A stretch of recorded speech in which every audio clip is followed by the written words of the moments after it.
Big shout out to our sponsor Creative Sounds, the media hub that offers a range of services including audio recording, social media marketing, and video production. Creative Sounds is a talent agency and has a music library with every rhythm and style. So for media production, check Creative Sounds. Jacquiann Lawton, welcome to In Studio Podcast. Thank you for coming, and let me introduce you to our audience. You're the immediate past head of the Caribbean School of Architecture at UTECH. Just maybe a couple months ago, you were the head, correct? Yeah, until the end of March. Yeah, so very, very recent. You were a juror for the competition to design the new Parliament building in Jamaica. And you have been invited by regional and international universities to be a juror for their studio competitions, or their, I don't know how you would describe it, studio juror? Yeah. Yeah, and this include the University College of London and, of course, the prestigious Cornell University. And you have advised the government of Jamaica about various issues, including overwater structures and beach management and so on. And you have also worked with the Office of Disaster Preparedness and Emergency Management, ODPEM. And you have conducted several academic studies on regional and extra-regional cities, and the recipient of numerous awards. And to put a twist in the plot, you're also the first Jamaican woman surfer. That's quite a distinction, and we'll talk about that later. Please like, subscribe, and share, and comment to let us know what you're thinking.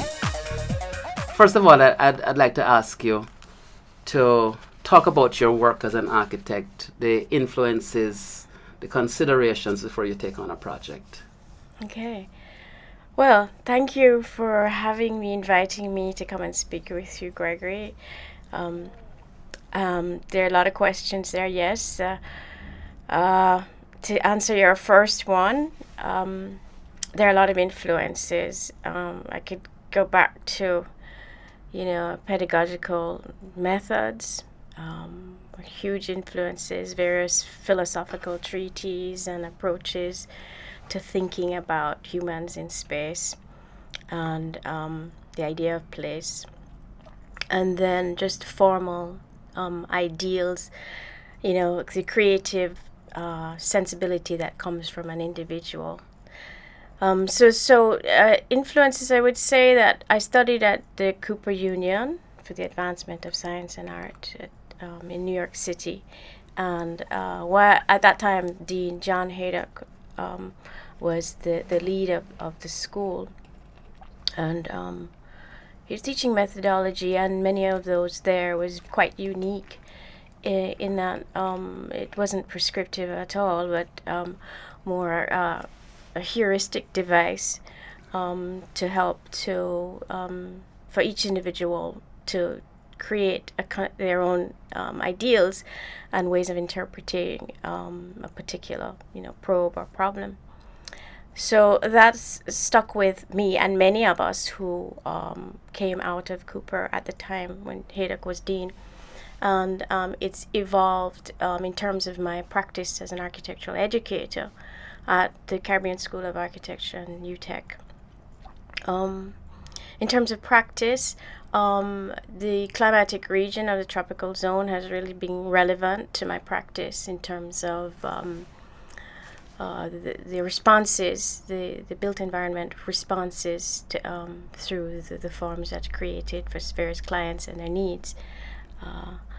I think. So when a client comes to you, they might say, well, I want a 5-bedroom house and I want a open concept and so on, but you might have to advise them otherwise, depending on the conditions. That happened once as an individual, one person, a medical doctor who wanted a 5-bedroom house. So we had to have quite a discussion about the needs, but also the site, because the site was in a very steep Portland sloping site.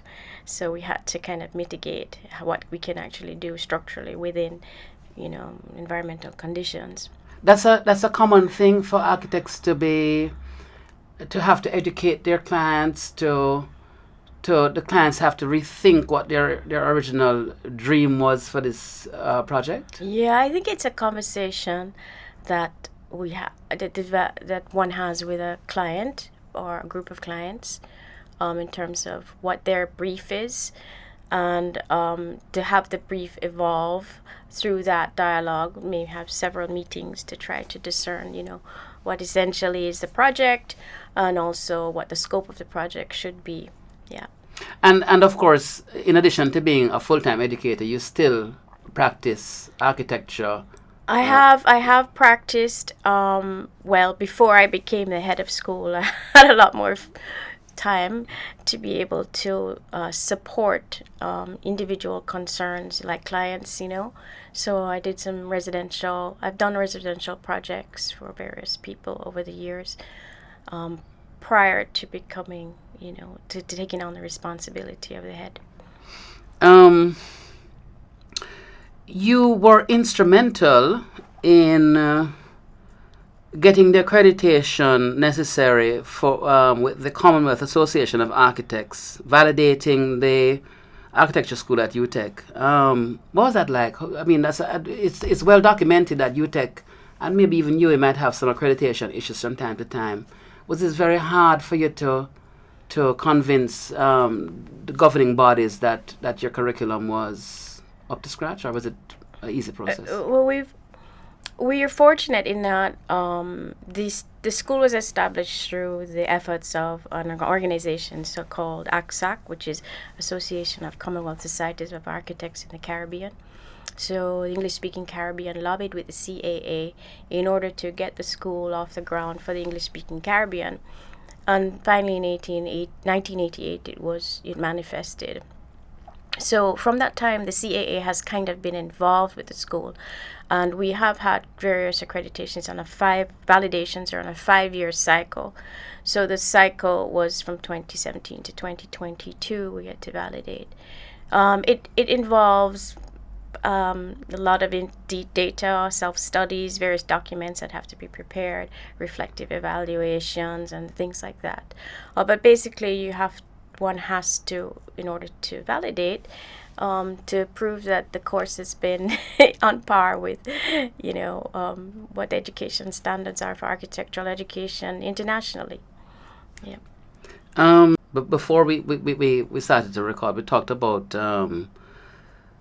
Zaha Hadid being the architect, the woman architect that comes to mind for me, primarily because I watch a lot of BBC, and when she was alive, she was featured a lot on BBC, and her work was featured a lot.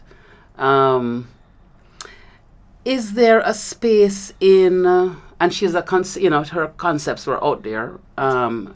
Is there a space in Jamaica for that kind of avant-garde architecture? Yeah. It's great that you mentioned Zaha, because Zaha Hadid did so much for the profile of women and women in architecture, and she won she's Pritzker Prize winner, Pritzker Prize winner, and just internationally renowned.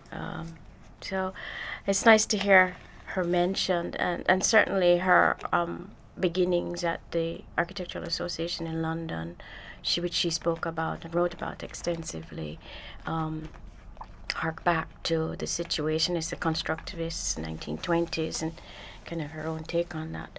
Not that I'm an expert on Zaha, but so in terms of the avant-garde in Jamaica, I think that it has been, we have had, and it may not be so evident in terms of the formal manifestation of our work, but if you go back to the Ward Theatre, even the Ward Theatre is eclectic in it's in the various elements that come together as what constitutes the period that it was built in. So, and we have that capacity still. It's just that it may not look like a Zaha building, but the approach, the thinking, the references are still very much avant-garde. And in one of your studies, you looked at the National Stadium as being one of our iconic buildings, and you talked about it being on, I don't know if you call it triangles or you'd call it the arches were on. Yes. I don't remember how you described it, but yes, they're buttresses, those essentially. those the arches come down on these triangle-looking things. Yes. I find that a very fascinating building. Oh yeah, I love the National Stadium. I mean, we've grown out of it in terms of capacity and other stadiums for larger amounts of people and so on. But it's still a relic in terms of our modern architecture period, in Jamaica, and I think that we somehow have to, keep it, preserve it, conserve it, mm-hmm. rather than preserve it. Mm-hmm. I mean, there's a difference, but the conservation of it is important. Yeah.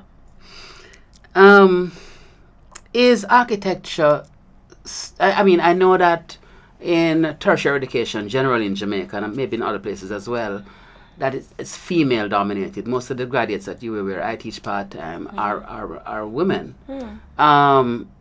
Is architecture still a male dominated profession even in today's female dominated academic world? Yeah, I would say that more and more there are women practicing architecture and women graduating from architectural schools. In Jamaica alone, it's about 50-50 recent stats from the Caribbean School of Architecture in terms of how many female students we have, so there's a balance. It's getting there. And there's so many publications that have been coming out in the past year, on compendiums of women architects in Arab areas, in United Arab Emirates, there's in Africa. There's a recent publication, 50 Women Architects. There's a 100 Women Architects book that was done by Harriet Harris and someone through, I think it's Ravencroft's at the Zine. Just on a daily basis, things are coming out with, compendiums of women who are practicing internationally. I think it's great because it's about the awareness. It shows visibly what women are doing and how they're practicing architecture. So the keel, it's evening out. I think there's a long way to go, and I think I don't want to say we love our men because we obviously do. Well, I hope so. we obviously do, but it's not for me to say we love our men. It's Yes. kind of like, yes, men are, it's about both men and women, And women. for us to live and, solve problems together. How did you decide on this profession? Obviously, when you were growing up in Jamaica, there wasn't a school of architecture. No, there wasn't. How did you decide that this is what I wanted to do? So, when I was about, in 1979, my family immigrated to New York City, to Manhattan, and I finished up my high school there. And when I was in high school, I went to the High School of Art and Design, and there was a teacher there called Harry LeMay, and he had these special classes in the basement where we would, meet before school, and we would do figure drawing.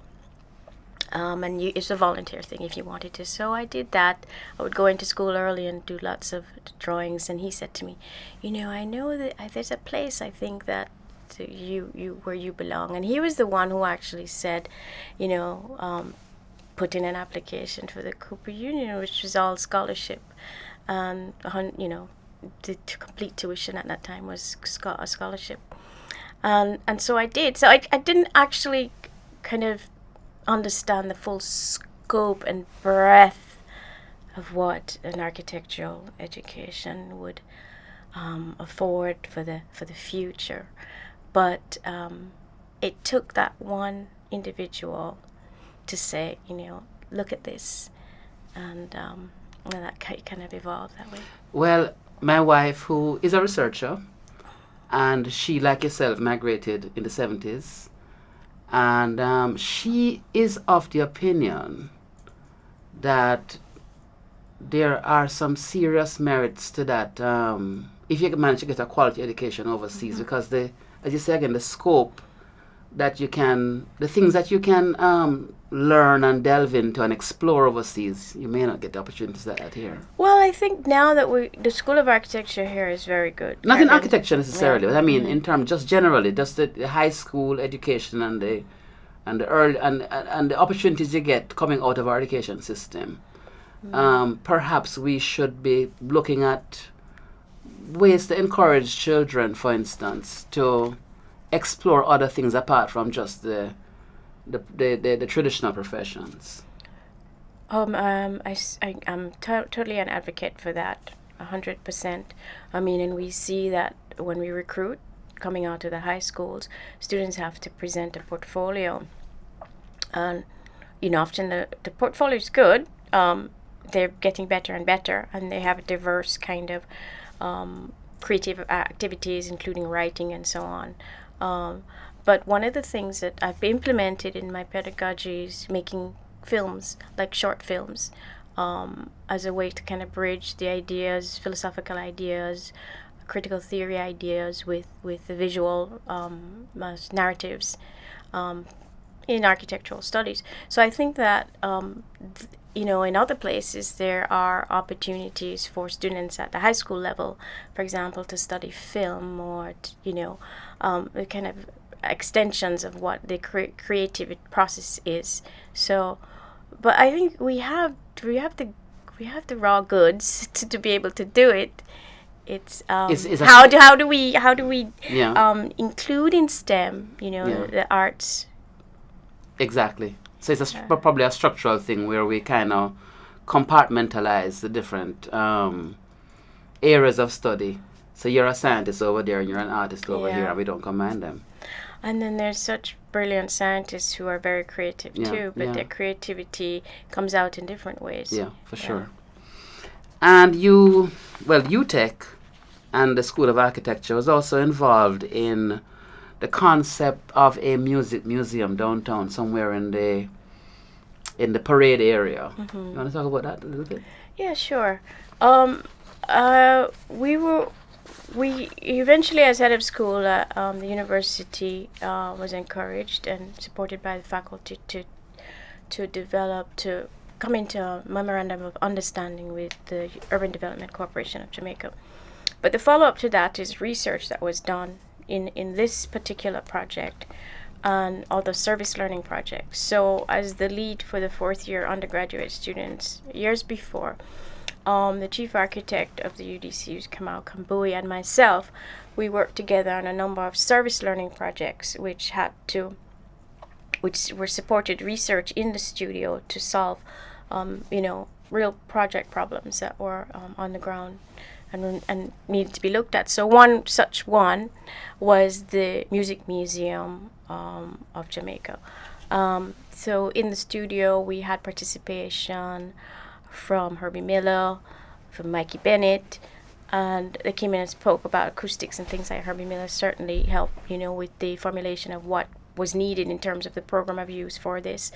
And then we tested those needs, client needs, with a couple of sites. We tested a site in Parade, St. William Grant Park, and then we also tested one where the Ice Factory is a kind of gateway site. And we had some very good results, which were presented at the Imagine Kingston conference that year we held. And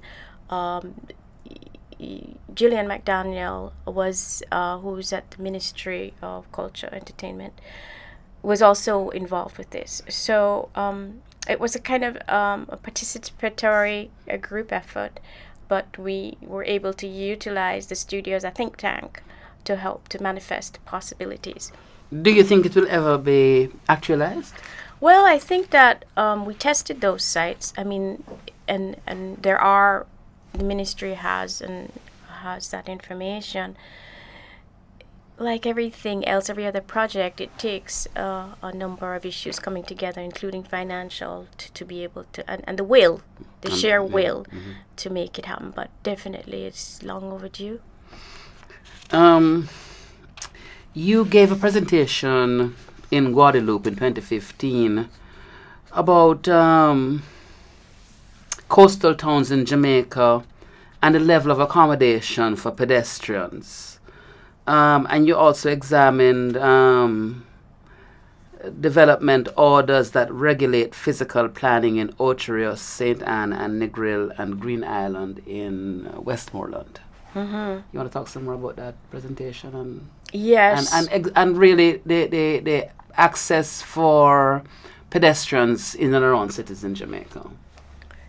Yeah, well, the presentation, I was invited by COW, which is the Council of Urbanism, Architecture and Environment of Guadeloupe, and it allowed an opportunity to benchmark the practices that we're having in Jamaica on the North Coast relative to other towns in the French-speaking territories of the Caribbean. Sorry to interrupt you, but is that because both places are tourist-oriented economies?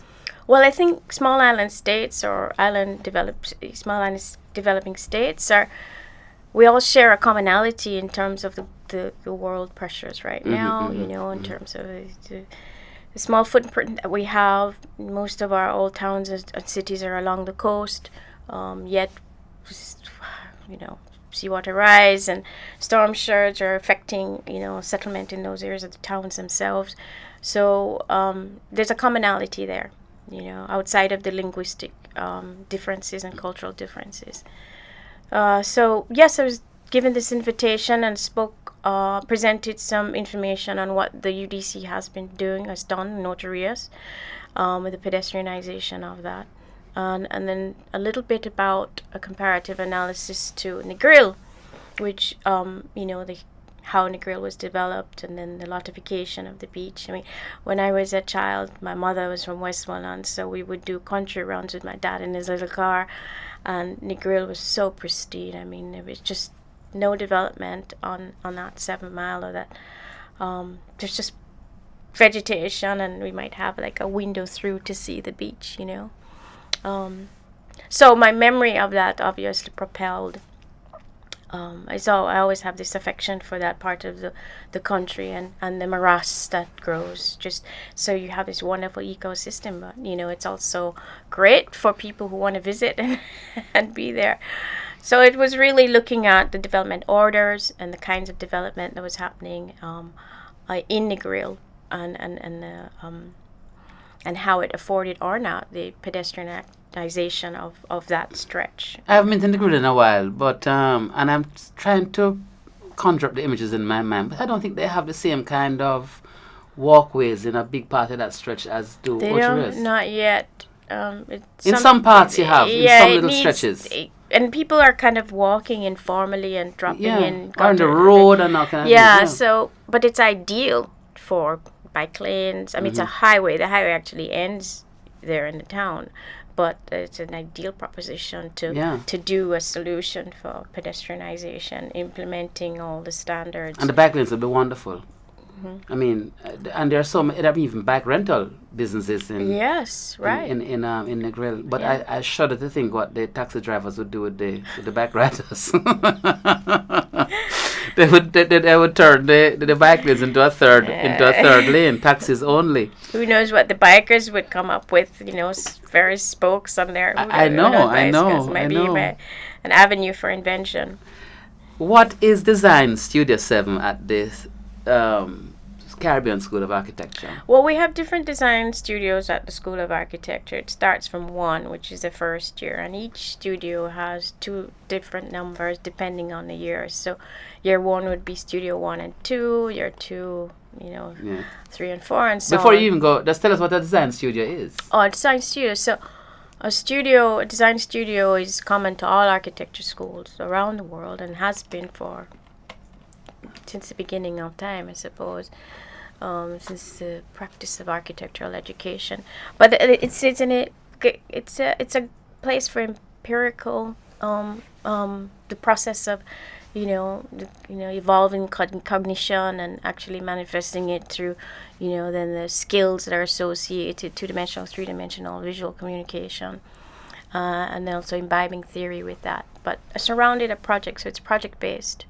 About a decade ago, the engineers started taking this on in terms of the kind of thinking that goes on in a design studio as an approach to teaching learning. And certainly now problem-based learning is all manifest, or project-based learning is all manifest with what happens in the design studio. One of your papers was on structural mitigation of disasters, and you looked at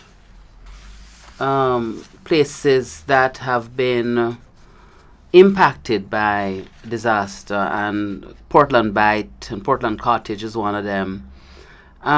What have you learned from those experiences, those terrible experiences, and how can we mitigate them going forward? Yeah. From a architectural perspective. Yeah. Well, thanks for that question. I mean, disaster risk reduction is a very important issue that we have to resolve, and the UNHCR guidelines don't only address vulnerability in terms of natural events, but also displacement of people, migrants, and so on, because of acts of war. But in this context, that particular paper, I worked with ODPEM, and the paper was presented at a CEDIMA conference. But essentially, we use the design studio as this kind of thinking, this laboratory, in order to test the UNHCR guidelines with some guidelines that ODPEM had themselves, to see what could be a solution for relief housing in Jamaica.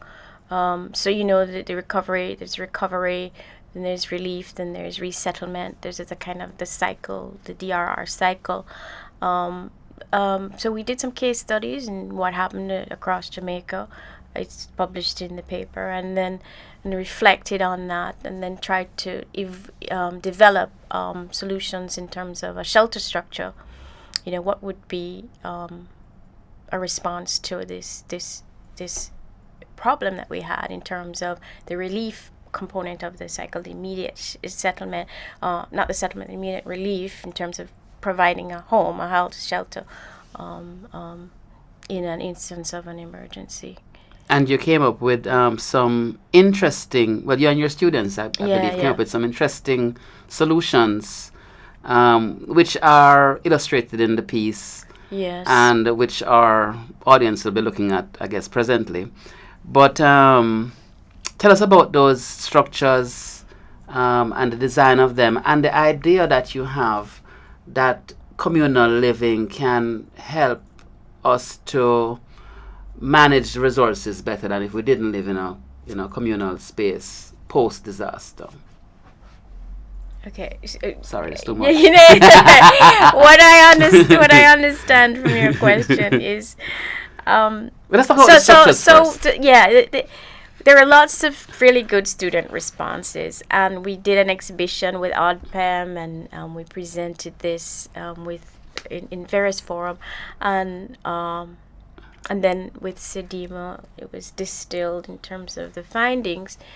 So one of the great projects that came out of it was with this young man who is now a registered architect called Darian Johnson, and he developed this his prototype, which was collapsible. So he had figured out how many can fit in a container, 40-foot containers, so they could be stored after the event or before the event, or shipped, and materials which were, sourceable, will you be sourced locally. So some obviously would have to be imported, but it satisfied the UNHCR guidelines, and we were very happy with the results, and tried to pursue the beginning conversation with UTECH about the patent of it. It's still kind of waiting in the wings. I think it needs some redesign at this stage, because that was some time ago. But in terms of the overall study, apart from this individual shelters, we looked at planning sites which could be occupied and where they could be established. So to identify areas which could be plumbed with the necessary infrastructure for water supply, which is a huge requirement during a time of a natural event, and proximity to hospital, which is another huge issue, and then also the treatment of waste.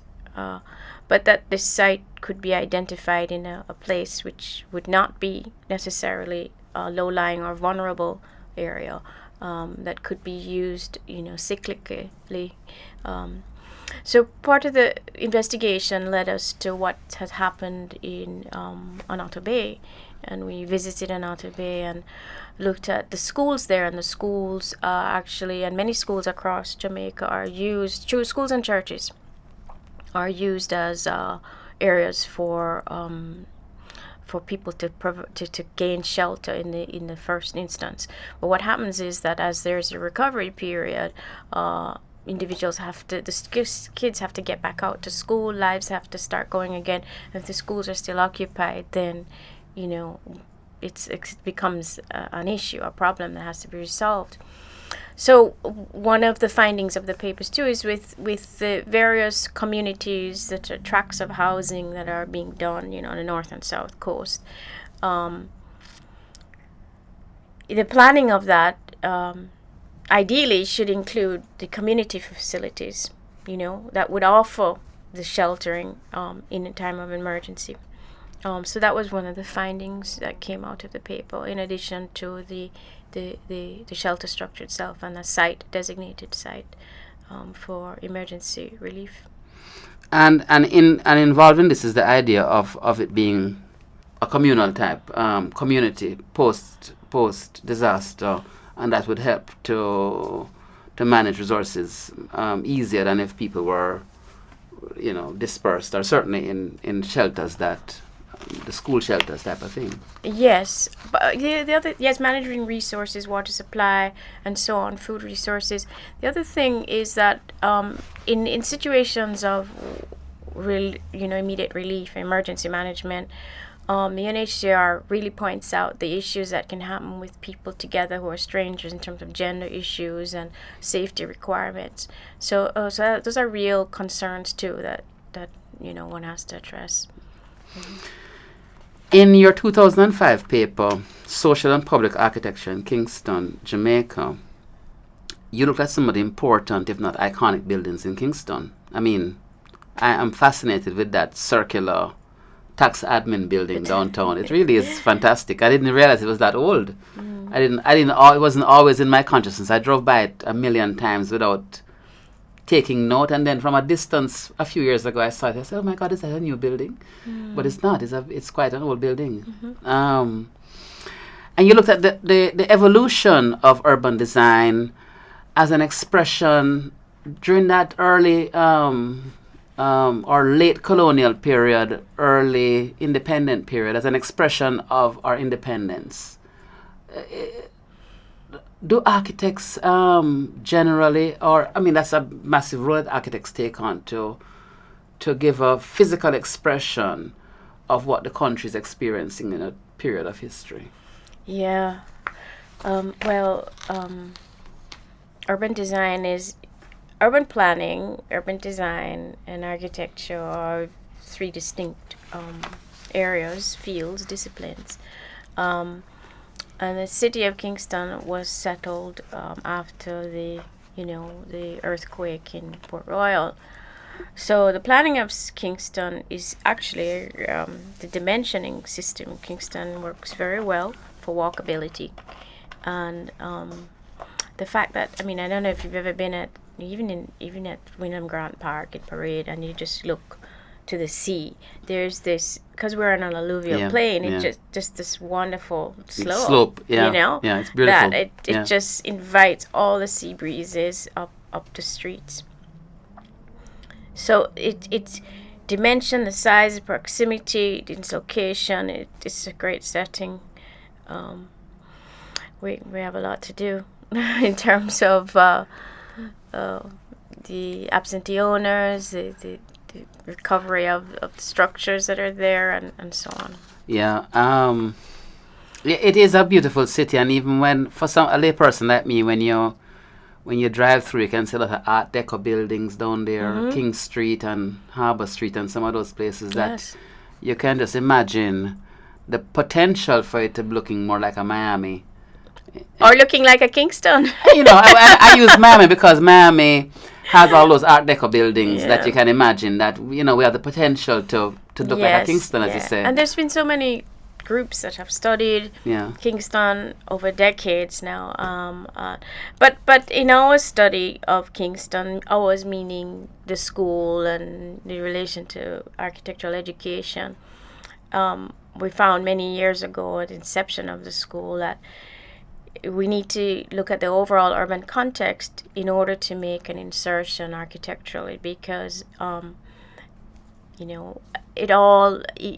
it's sort of like having a body and armature. You can't just make an abstract insertion. You have to really understand all the elements which exist around it. So that could be infrastructural, it could be just a streetscape, which has a particular identity. Some of the towns and cities in the Eastern Caribbean that we've visited, they're similar to attributes of Kingston, not in terms of the dimensioning system, but certain things like overhangs to streets, shading that would provide, in a tropical environment, network of shaded areas for pedestrians to move freely and so on. So it's important to look at that overall context before an architect makes,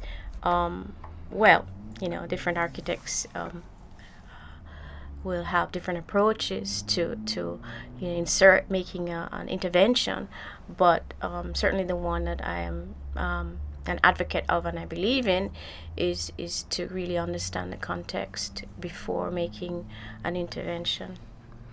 In the paper, you also talked about the iconography of the layout of Kingston and that it reveals the image of a key. Yeah. Explain this. Yes. So, when you look at a city from above, you see the typology, you see the form, you understand how it sits with morphological aspects. You understand you look at it temporally, like over time, you can see what the geography was and how we either settled with it or diverged from it, or in some places like Montego Bay covered it up. But Kingston has a key. I mean, if you think about St. William Grant Park, and then you think about King Street, and you think about the waterfront, if you look at it, you'll see a key. I'm going to look at it with fresh eyes. But we have this. I mean, it's not exactly true north, but King and Queen are north, south, east, west. So the orientation is universal. One thing that I've learned from preparing for this interview and from reading your papers is that architects have to be highly educated, not only in the sciences and in the techniques of architecture, but in the classics and in humanities and so on. It must be a very complex, it must be hard, and it must be a very rewarding discipline to learn for students. Yes, definitely. You want to talk about that? I think architecture as a field offers lifelong learning, and certainly it's not only a visual profession, it's art and the sciences, and this is a really interesting point that we're in. I mean, it's always been a contestation between what is the technological aspects of building and creating something that stands up to gravity, in addition to the expression, a cultural expression that has a timeless nature to it. So there is the theory of architecture and various theories over time, of humanity, which relate to the history of architecture. But then there's also kind of the capacity to interpret the unique moment that you're in, which allows for innovation and inventiveness. so the scope of the discipline is quite wide, and the idea of practice can address many forms of practice. One can practice as a builder, one can practice as a visual someone who visualizes, one can practice as what one considers the tradition of the architectural practice. Others may be advocates, they're educators like myself. So it offers some going to filmmaking. I mean, it offers a wide capacity in terms of how one can interpret the education that you receive. When you mentioned filmmaking, I remember reading about, I don't know if it was Billy Wilder or one of those German filmmakers who came to Hollywood, and his set designer was an architect by profession, and they employed that. Yeah. But my interests have really been more philosophical, to be quite honest. And what I have developed at the School of Architecture over the 20 odd years that I've been there is I have brought conceptual thought as a prodigy, I suppose, of my mentor John Haydock and the Cooper Union, brought conceptual thinking into the curriculum, both in the design studio level and in a special module used to be called Philosophies in Architecture, now called Critical Theories in Architecture, to look at notions of phenomenology, sentient awareness, bodily awareness, and how that informs. You know that most, myself included, won't understand that phenomenology. All right, I'll stop. but also post-structuralist thinking and writers of the Caribbean, particularly the linguistic aspect, the poetics of the linguistic aspects, and how that is manifested as a poetic image.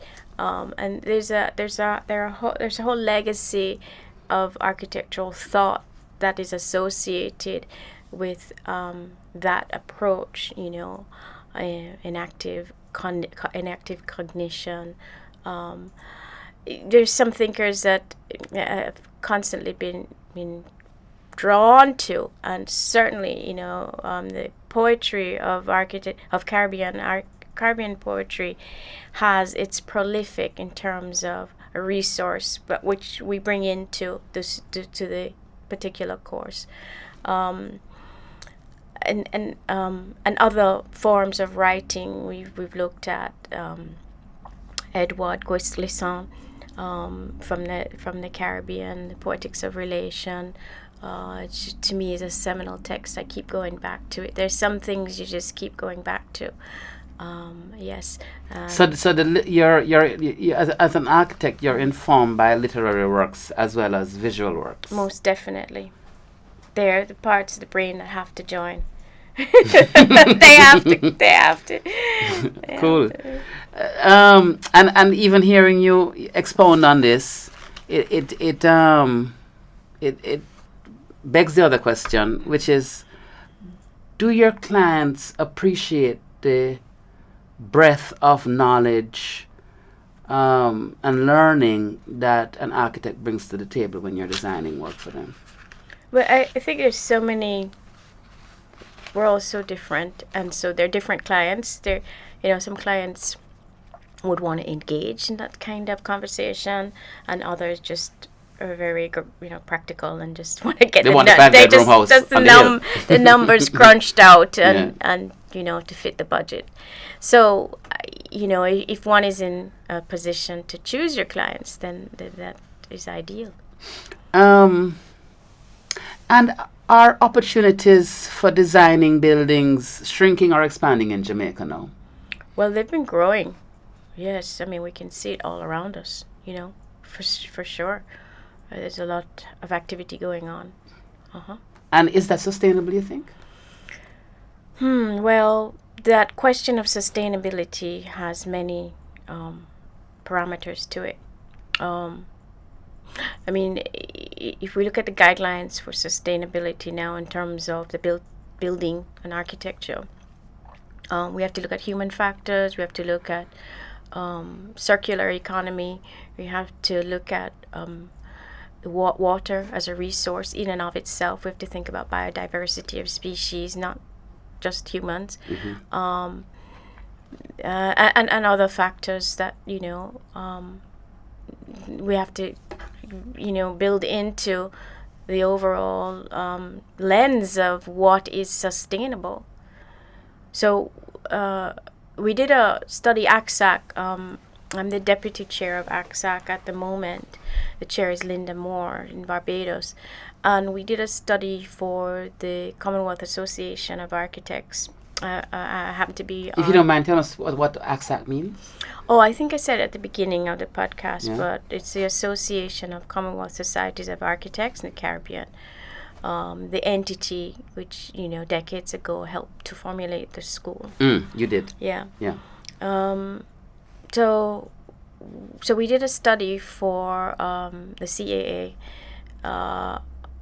and we did a survey of the region. The CAA put out this document in 2020, a survey of the built environment professions. It's a really good resource. It's on their website. It's worth looking at. It's a rubric for how various Commonwealth countries are maintaining their sustainability.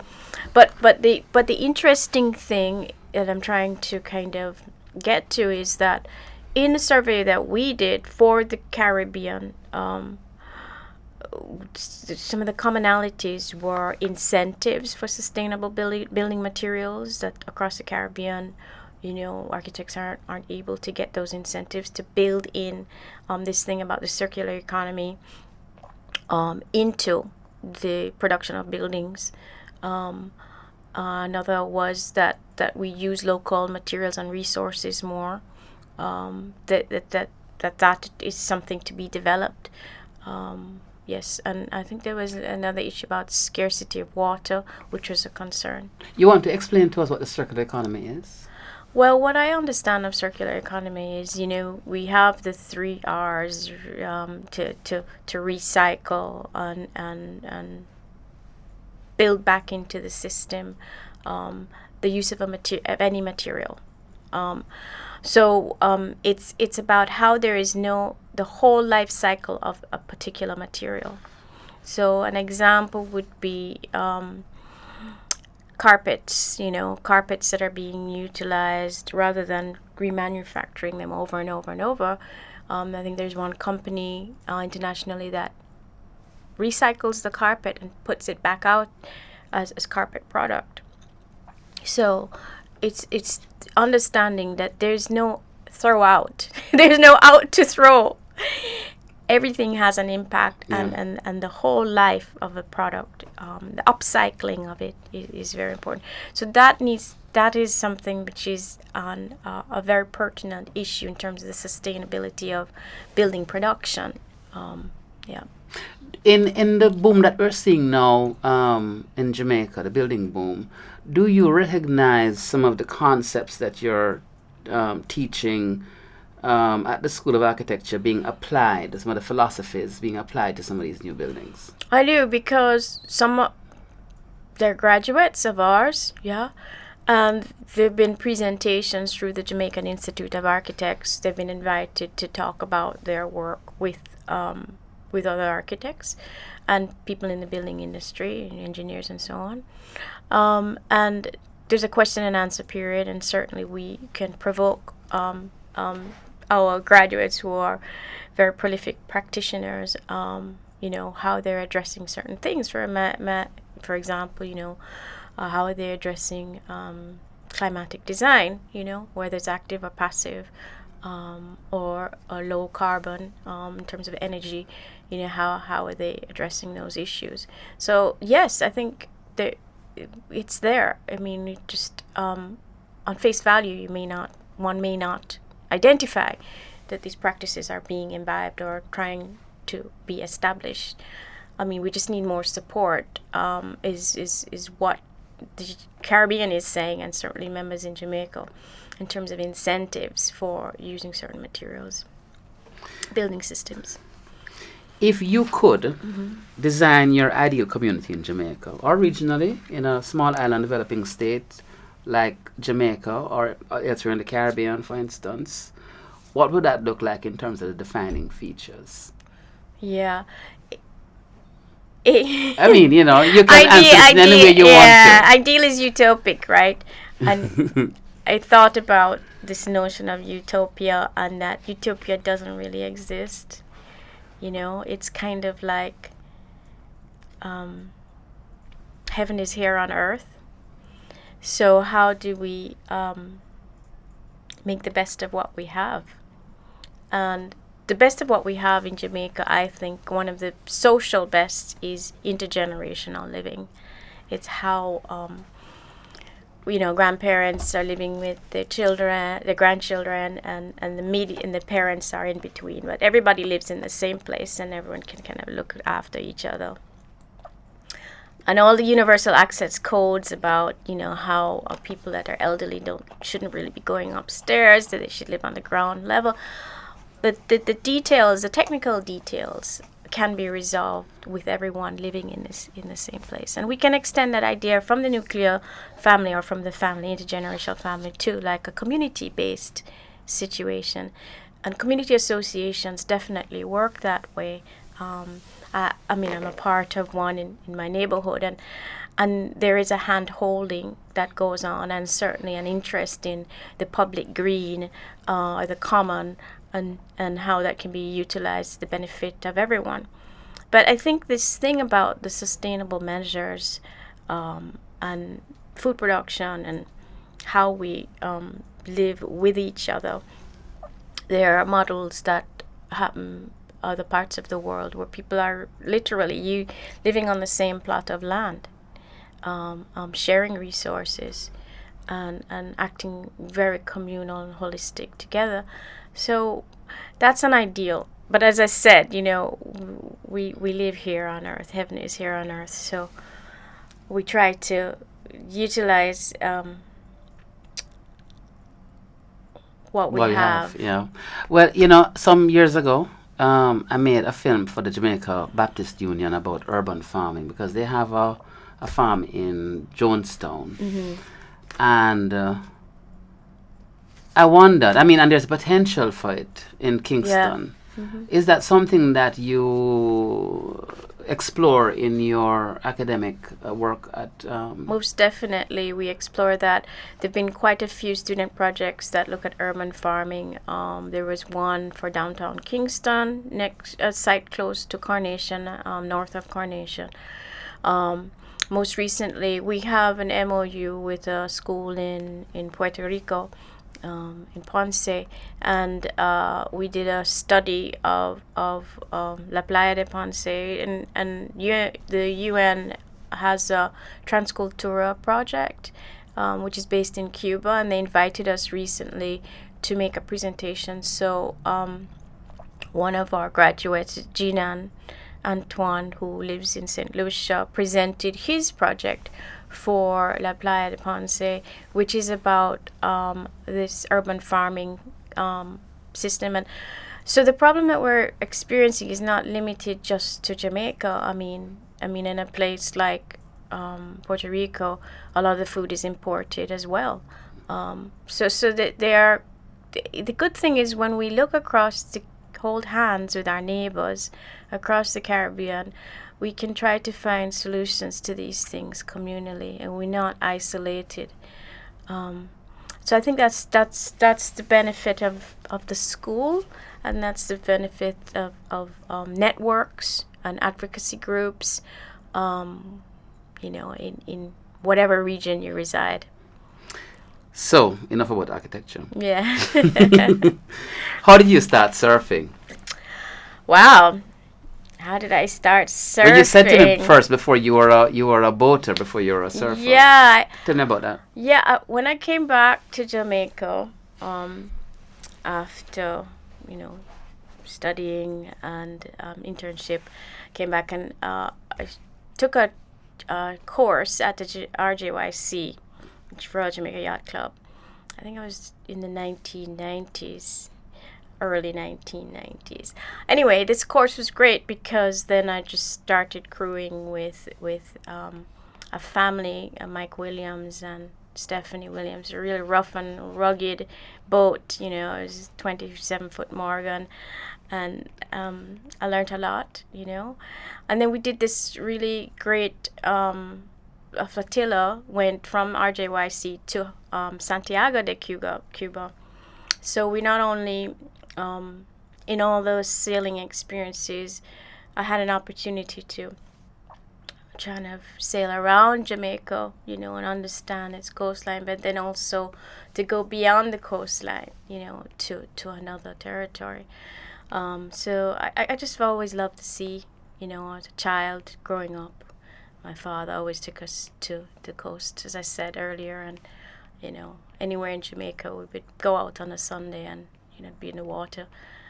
Yeah. Learning about the coastal areas of Jamaica from the vantage point of the sea, has that, I mean, I'm going back to architecture again, has that informed your work any at all? Oh, definitely. I mean, geography, settlement, coves, you know, but also learning about wind patterns and navigating, understanding the climate prevailing winds, you know, movement of water, you know, how microclimate works. Yeah.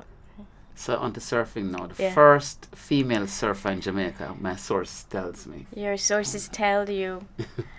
You know, when I was studying architecture, I wanted to ride a motorcycle. And I was always told this is not the thing to do, not especially not in New York City. I could really hurt myself. And then I rode a bicycle for many years, and I remember one time riding through rural Jamaica, just coming downhill, bombing it downhill. It was a great feeling. And then I was told riding a bicycle is an abomination to a woman. So, you know, there are all these kind of factors that kept pushing me away from riding. But after I sort of took a step back from sailing, I said, "What? My husband, my only husband, my husband, he was my boyfriend at the time, so I say current. But he surfed, and I always wanted to get into the water, so I started boogie boarding, which is this small sponge, they call it, just to learn, you know, how to catch a wave, how to understand the movement of how swells work, you know, positioning, all that kind of thing. And I did that for a little while before I decided, okay, I want to stand up now. But no one ever taught me. I'm a difficult person to teach, as you probably can imagine. I cannot.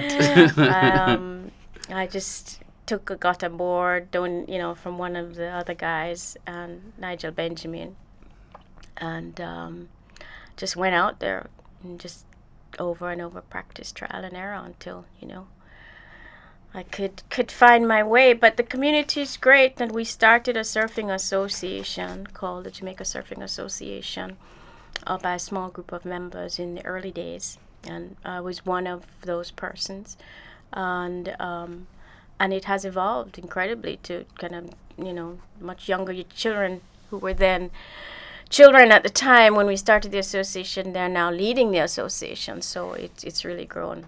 Well, you made me feel old because I made a film, and I said to you a few years ago, you said, oh no, that's like 10 years ago. And I thought about it, I said, oh my God, it was 10 years ago that I made this film.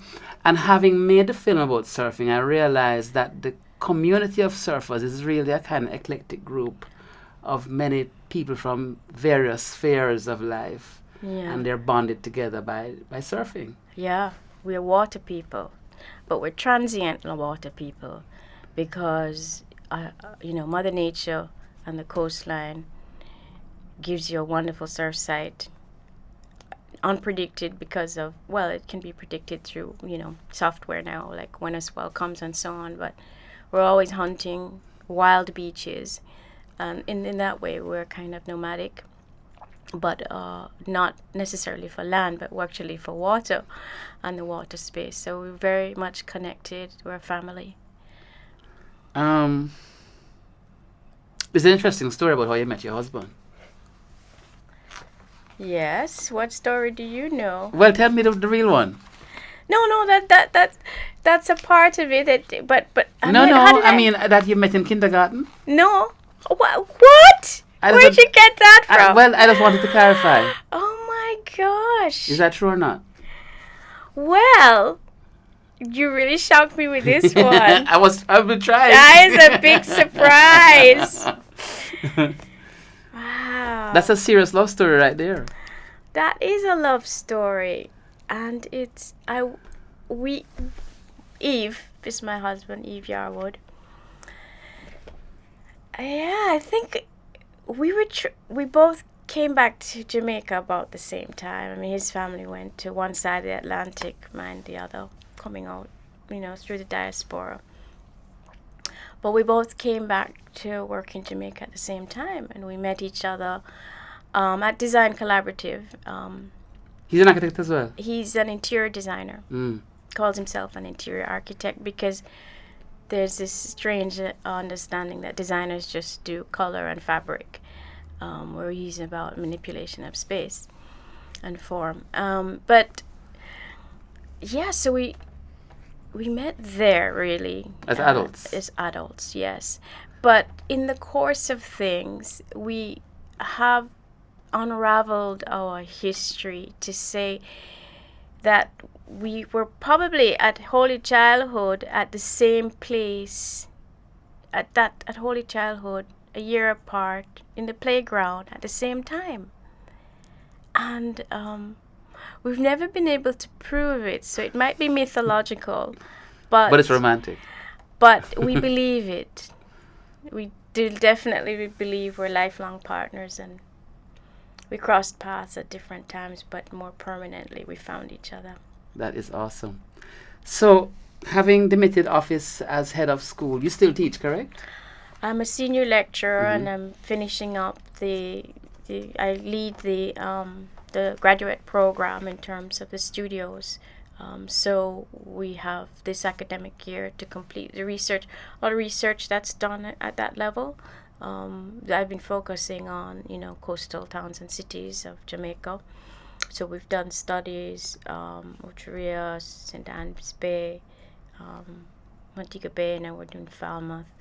And comparative analysis to La Ponce de Playa and also Pointe-à-Pitre in Guadeloupe. So again, many of the things that we've spoken about, questions you've asked me, I've been able to elaborate on. These are sort of the research in the studio that's been happening at the graduate level. So what's next for you? So I want to take a sabbatical, and I want to fold this research into kind of something that's written, and maybe have an exhibition and try to kind of make more sense about it, make some sense out of it. Yeah. Thank you so much for being with us on In Studio podcast today. You're most welcome. I was thoroughly entertained and educated, actually. Oh, well, it was my pleasure. Thank you for inviting me.